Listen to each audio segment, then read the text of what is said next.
Nah, jika kita membicarakan musik, ada berapa banyak lagu-lagu Indonesia yang selalu setiap hari diputar di kedai Malaysia, bahkan mungkin untuk pertunjukan live music ya di jalanan ya, busking.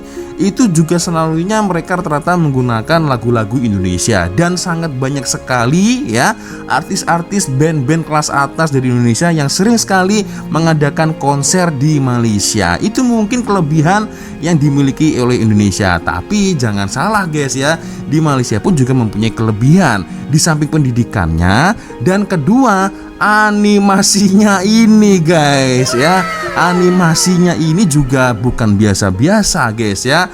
Dari Upin Ipin, Kancil, Bobo Boy, Papa Zola, dan mungkin Hey kawan, ini Wak Loncong. Aku perkenalkan dari seberang, ayu eratkan jalinan persahabatan. Yo, what's up, Re? Assalamualaikum warahmatullahi wabarakatuh. Hai, Re. Jumpa lagi, ada saya di sini, Wak Lonjong. Salam Lonjong. Hiya. Apa kabar kawan-kawan? Semoga semua dalam kondisi yang sehat, Re ya. Amin ya robbal alamin. Alright, guys, sesuai dengan tajuk di video kita kali ini, wah, sangat menarik, geng ya. Jadi ada satu request ya dari di Instagram. Beliau minta saya untuk mereview satu video dari channel Destinasi Megah. Wah, ini menarik nih, geng. Takjudnya adalah 7 negara Asia yang teringin jadi Malaysia. Oh, oke. Terlihat di sini, geng, ya. Ada beberapa kalau dekat Malaysia apa istilahnya nih? Koran atau surat kabar ini ya. Ya intinya kalau dekat Indonesia istilah kita nyebutnya adalah koran. Koran itu adalah kertas yang isinya itu adalah headline berita-berita, guys ya. Kita sebutnya koran. Tak pastilah kalau dekat Malaysia itu istilahnya apa ya. Nah, yang pertama nih, why Indonesia needs to learn from Malaysia, Pakistan, South Korean, long for Malaysian second, Sri Lanka, ada Thailand juga. Oke. Kita akan coba melihat bersama-sama, geng ya, seperti apa videonya. Dan aku juga tertanya-tanya lagi, geng ya. 7 negara Asia mana saja yang teringin jadi Malaysia? Rasa-rasanya maybe dalam senarai ini mungkin ada negara dari negara saya, maybe ya. Kita akan coba nonton game bersama-sama seperti apa videonya. Tapi seperti biasanya hanya sekedar mengingatkan untuk kawan-kawan yang mungkin belum sholat, ya tak bosan-bosan saya ingatkan, jangan lupa sholat dulu dan letakkan link Shopee yang ada di bawah video ini. Siapa tahu mungkin kalian berminat untuk shopping, boleh kalian check out sekarang juga, guys.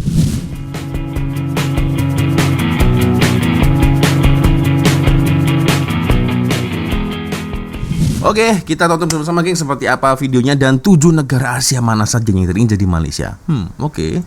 7 negara, satu impian yang sama, dan impian itu adalah jadi seperti Malaysia. Oke. Kedengarannya seperti bangga diri yang melampau, kan? Tapi tunggu dulu.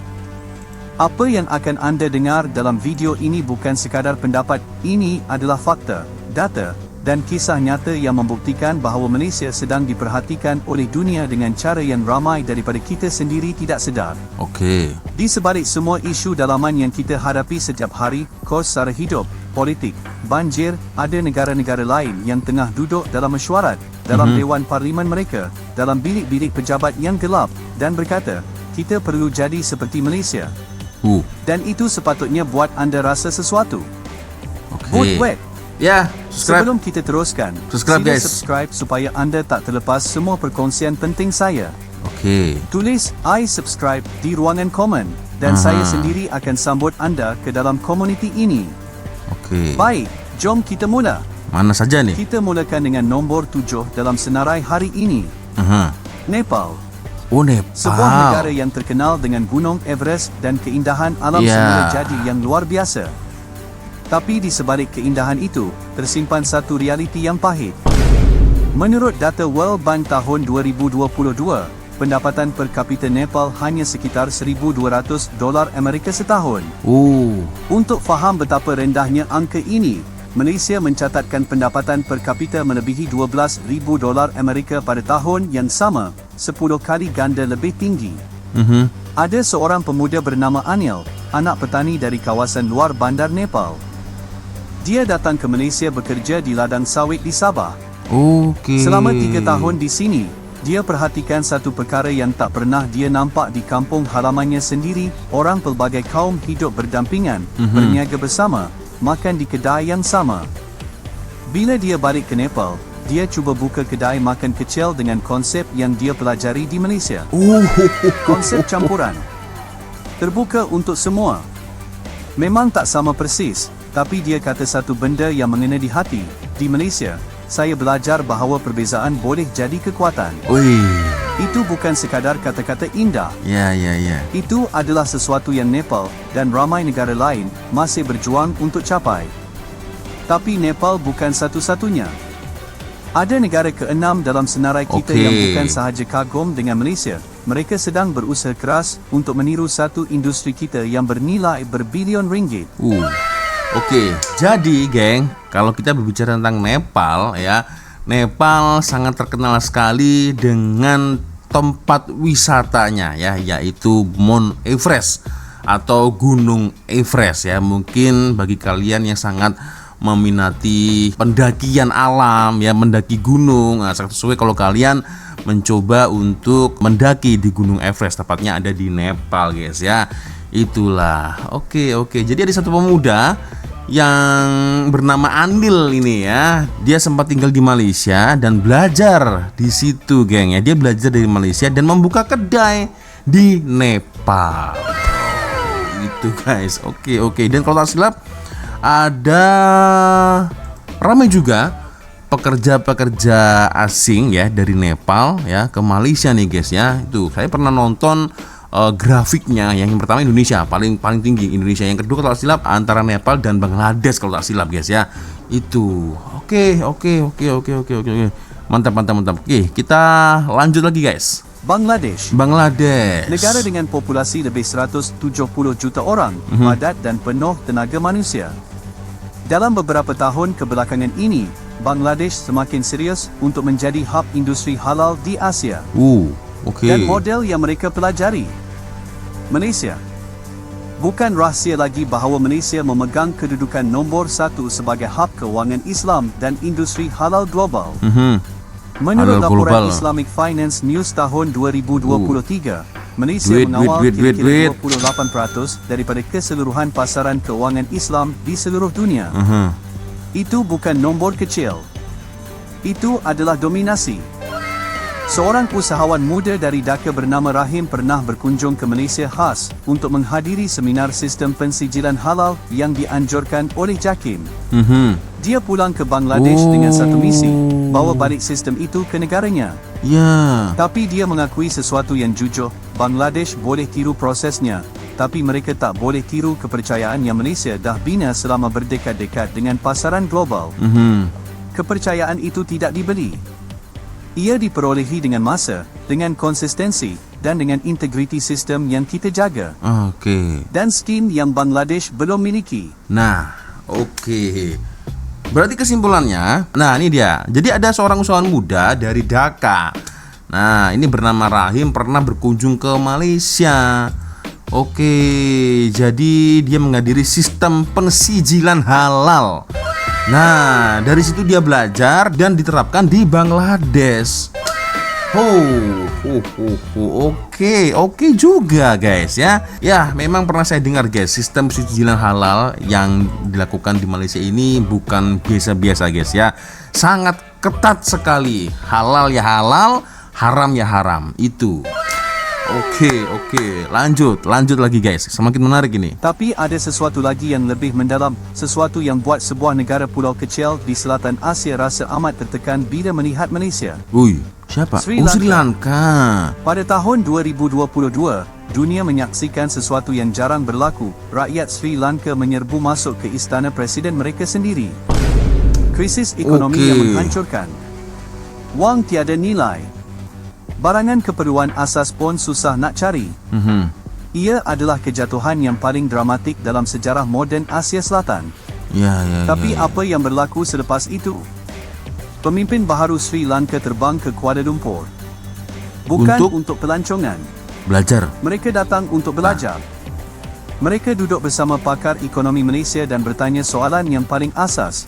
Bagaimana Malaysia berjaya menguruskan ekonomi berbilang kaum, berbilang agama, tanpa jatuh tersungkur? Menurut analisis IMF yang dikeluarkan pada 2023, Sri Lanka memerlukan antara 10 hingga 15 tahun untuk mencapai tahap kestabilan ekonomi yang Malaysia sudah miliki hari ini. Wah, oke. Sri Lanka guys ya. Jadi datang jauh-jauh dari Sri Lanka menuju ke Malaysia, bukannya melancong ya, dia belajar nih guys ya. Mereka duduk bersama pakar ekonomi Malaysia dan ada satu soalan yang diucapkan ya. Caranya ini bagaimana Malaysia berjaya menguruskan ekonomi yang berbilang kaum. Nah, itu dia guys. Oke. Ya. Jadi mungkin lebih tepatnya bukan 7 negara Asia yang teringin jadi Malaysia, tapi lebih tepatnya mencontoh apa yang baik di Malaysia lalu mereka terapkan di tempat asal mereka guys. Oke. Ya, kita lanjut lagi, geng. Di tengah-tengah krisis itu, ada seorang ibu tunggal bernama Priya yang tinggal di pinggiran Colombo. Anaknya yang baru habis universiti tidak dapat kerja di Sri Lanka. Tiada peluang, tiada harapan. Dia akhirnya dapat tawaran kerja di sebuah syarikat di Kuala Lumpur. Dan Priya, dalam air mata yang bercampur antara sedih dan syukur, berkata, sekurang-kurangnya ada negara yang masih boleh beri anak saya masa depan. Kisah Priya bukan kisah seorang. Ia adalah kisah ratusan ribu keluarga di Asia yang memandang Malaysia sebagai cahaya harapan. Dan kita bergerak ke nombor 4, sebuah negara yang sedang lemas dalam kepekatan gelap politik dan perang saudara, tapi tetap menatap Malaysia dengan penuh kagum. Myanmar. Myanmar. Sejak rampasan kuasa tentera pada Februari 2021, Myanmar telah tenggelam dalam kekacauan yang tiada penghujung. Lebih 1 juta rakyat Myanmar telah melarikan diri. Ekonomi mereka mengucur lebih 18% dalam masa 2 tahun sahaja.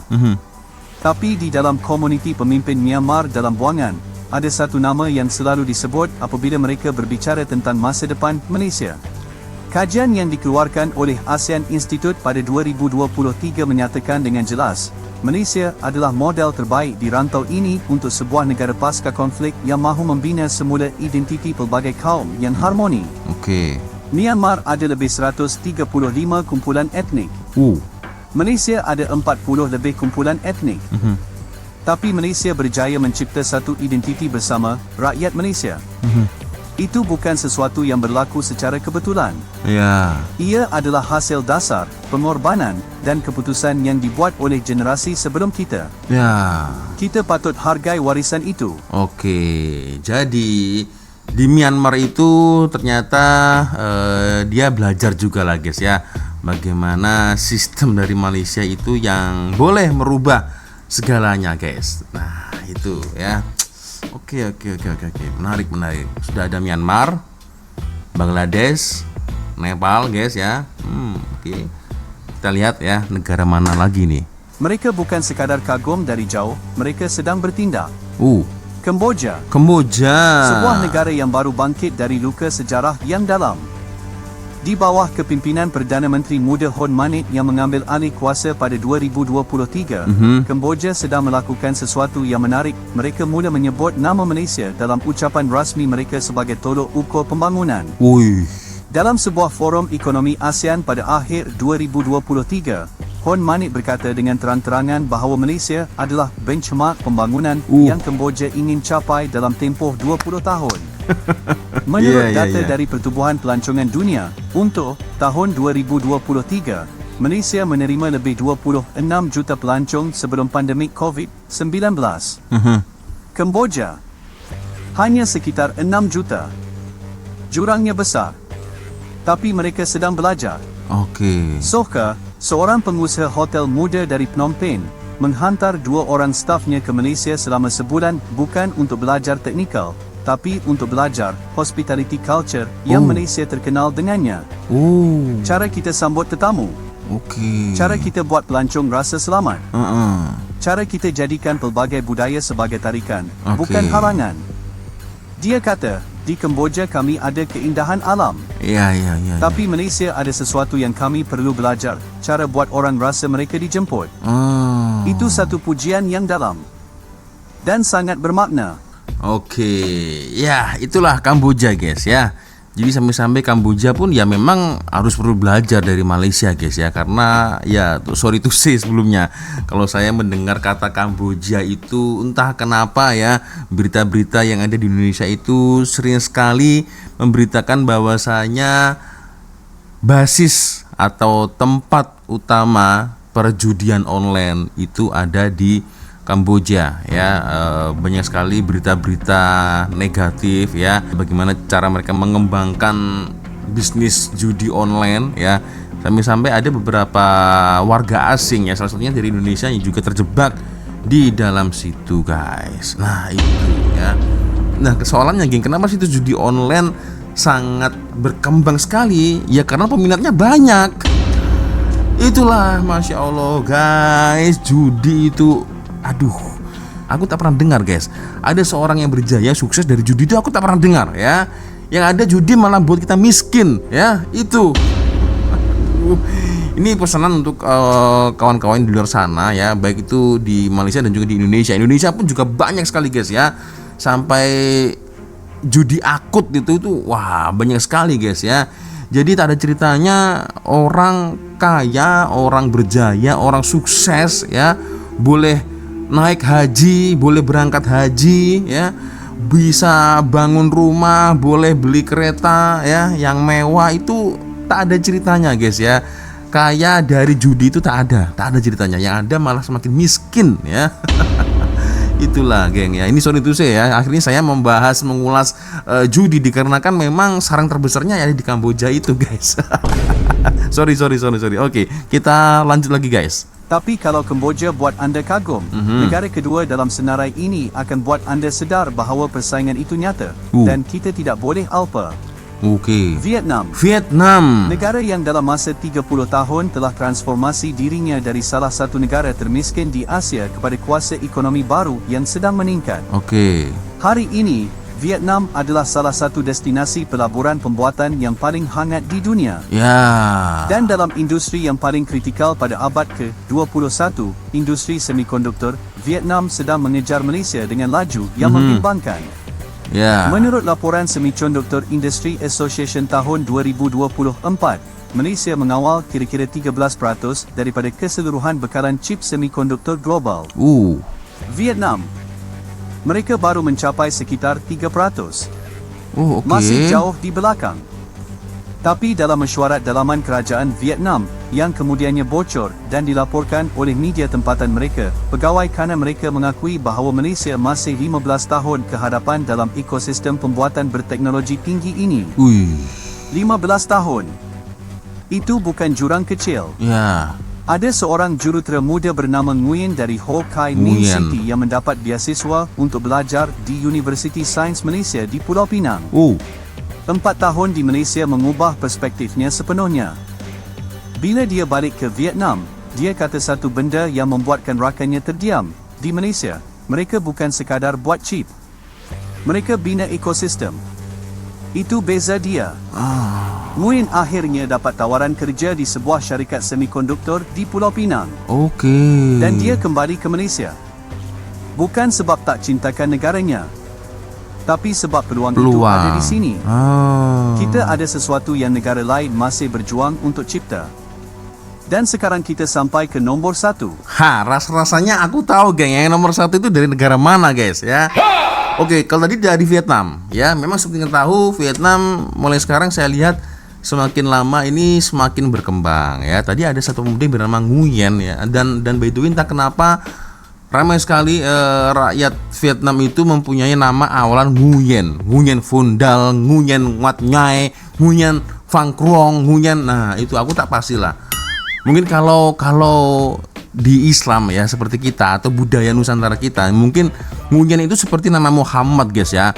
Ada Muhammad Hasni, ada Muhammad Badrul, ada Muhammad Hasan, ada Muhammad Fauzi, maybe seperti itu maybe guys ya. Aduh, oke. kita menuju ke negara pertama. Nah, yang terakhir guys, saya rasanya tahu ini dari mana nih geng.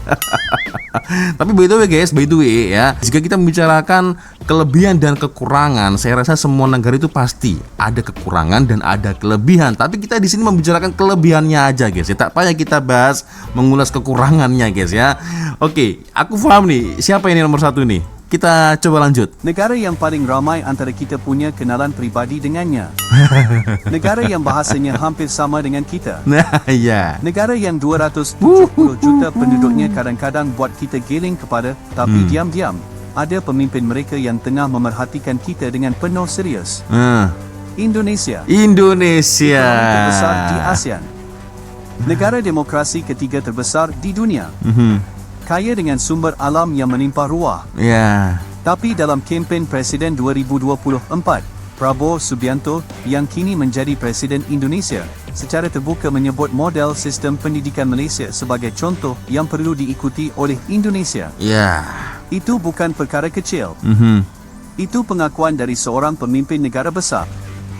Dan angka-angka membuktikan mengapa. Menurut QS World University Rankings 2024, 3 universiti Malaysia berjaya masuk dalam senarai 150 universiti terbaik dunia. Pernah dengar saya nih. Indonesia, dengan populasi yang hampir 10 kali ganda lebih ramai dari Malaysia, hanya berjaya memasukkan satu universiti dalam senarai yang sama. Itulah. Kualiti berbanding kuantiti. Ya. Dan Malaysia, dalam konteks ini, menang. Setiap tahun, lebih 20,000 pelajar dari Indonesia mendaftar masuk ke universiti-universiti di Malaysia. Itu bukan kerana tiada pilihan lain.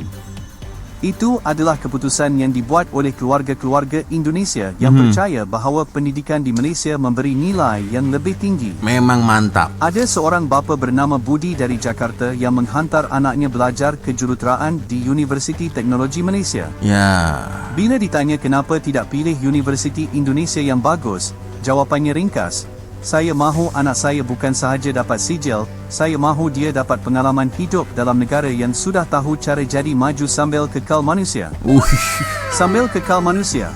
Ya. Kata-kata itu kena betul-betul di tempat yang paling dalam. Kerana di sinilah letak rahsia sebenar Malaysia yang dunia tengah belajar, bukan sekadar GDP, bukan sekadar infrastruktur, bukan sekadar universiti yang bagus. Malaysia adalah bukti hidup bahawa pelbagai kaum, pelbagai agama, pelbagai bahasa boleh hidup bersama. Boleh bina negara bersama. Boleh maju bersama. Okey. Nepal sedang mengimpikannya. Bangladesh sedang cuba menirunya. Sri Lanka baru sedar betapa mahalnya nilainya apabila ia hilang. Ya. Myanmar sedang menangis kerana belum milikinya. Kemboja sedang belajar dengan penuh kesungguhan. Vietnam sedang bersaing untuk mengejar tahapnya. Ya. Dan Indonesia, raksasa yang kita panggil jiran, sedang menghantar anak-anak mereka ke sini untuk merasainya sendiri. Ya. Tapi soalan yang paling penting bukan tentang negara lain. Soalan yang paling penting adalah tentang kita. Adakah kita, rakyat Malaysia, masih menghargai apa yang kita miliki? Setiap Guys. kali kita berkelahi atas nama kaum dan agama, setiap kali kita biarkan politik pecah belah kita, setiap kali kita ambil mudah keharmonian yang generasi sebelum kita bina dengan darah dan air mata, kita sedang menghancurkan perkara yang buat 7 negara ini teringin jadi seperti kita. Kajian Global Peace Index 2023 meletakkan Malaysia dalam senarai 10 negara paling aman dan stabil di Asia Tenggara. Yes. Bukan kerana kita sempurna, tapi kerana kita masih berjaya kekalkan sesuatu yang sangat jarang di dunia ini, keseimbangan yang rapor tapi nyata antara perbezaan dan perpaduan. Ya. Jagalah ia. Jangan tunggu ia hilang baru kita sedar nilainya. Sekarang, saya nak tanya anda satu soalan dan saya betul-betul nak tahu jawapan anda. Antara 7 negara yang kita bincangkan hari ini, negara mana yang pada pandangan anda paling serius dan paling berpotensi untuk betul-betul meniru kejayaan Malaysia dalam masa 20 tahun akan datang? Nah, kalau soalan ini kalian yang jawab guys ya, bukan saya, karena saya bukan rakyat Malaysia guys. Oke. Negara terakhir ya, ternyata dari Indonesia guys. Nah ini dia ya, negara saya sendiri guys ya. Memang betul lah guys ya, memang admin ini tak tipu, dia memang real, apa yang dikatakan itu betul ya. Jadi memang banyak sekali, ramai sekali pemuda-pemuda Indonesia, baik itu lelaki perempuan itu ramai-ramai kirim anak-anak mereka datang untuk belajar ke Malaysia guys ya. Jangankan para masyarakat biasa, Presiden Prabowo dulu juga sempat mengenyam pendidikan di Malaysia juga guys ya. Itulah, jadi seperti saya katakan sebelumnya guys ya, semua negara itu ada kurang ada lebihnya. Ada kekurangannya, ada kelebihannya masing-masing ya guys ya. Kalau dalam seni industri entertain, saya akui Indonesia lebih menang. Nah, jika kita membicarakan musik, ada berapa banyak lagu-lagu Indonesia yang selalu setiap hari diputar di kedai Malaysia, bahkan mungkin untuk pertunjukan live music ya di jalanan ya, busking. Itu juga selalunya mereka rata-rata menggunakan lagu-lagu Indonesia. Dan sangat banyak sekali ya artis-artis band-band kelas atas dari Indonesia yang sering sekali mengadakan konser di Malaysia. Itu mungkin kelebihan yang dimiliki oleh Indonesia. Tapi jangan salah guys ya, di Malaysia pun juga mempunyai kelebihan. Di samping pendidikannya, dan kedua animasinya ini guys ya. Animasinya ini juga bukan biasa-biasa guys ya. Dari Upin Ipin, Kancil, Bobo Boy, Papa Zola, dan mungkin masih banyak lagi Agent Ali guys ya. Itu anak-anak Indonesia juga sangat suka sekali ya dengan tontonan animasi-animasi yang ada di Malaysia, karena mungkin di Malaysia mereka mendapatkan support yang sangat serius ya dengan kerajaan mereka guys ya. Jadi guys ya, kembali lagi, semua negara itu ada kelebihan masing-masing guys ya. Ya mungkin maybe Indonesia harus belajar lagi dari segi tentang sistem kepemerintahan mereka ya. Lalu Indonesia juga harus belajar bagaimana mendapatkan pendidikan yang baik seperti kelas dari Malaysia itu guys ya. So ya geng ya, macam mana boleh komen di ruang komentar. Itu hanyalah pendapat dan pandangan saya saja. Kalau kalian kurang sependapat mungkin boleh koreksi di ruang komentar guys ya. Oke, sepertinya cukup sudah untuk video kita kali ini geng ya. Thank you sudah nonton, dan sedikit maaf apabila mungkin kalau ada tersilap-silap kata baik dari awal video sampai di akhir video. Biasanya kalau ada video menarik yang mungkin boleh kita lihat sama-sama, silakan kirim link videonya di DM Instagram. Dan akhirnya saya Wak Lonjong pamit dulu guys. Wassalamualaikum warahmatullahi wabarakatuh. Semoga Allah melindungi kita semua. Amin ya rabbal alamin. See you. Bye bye.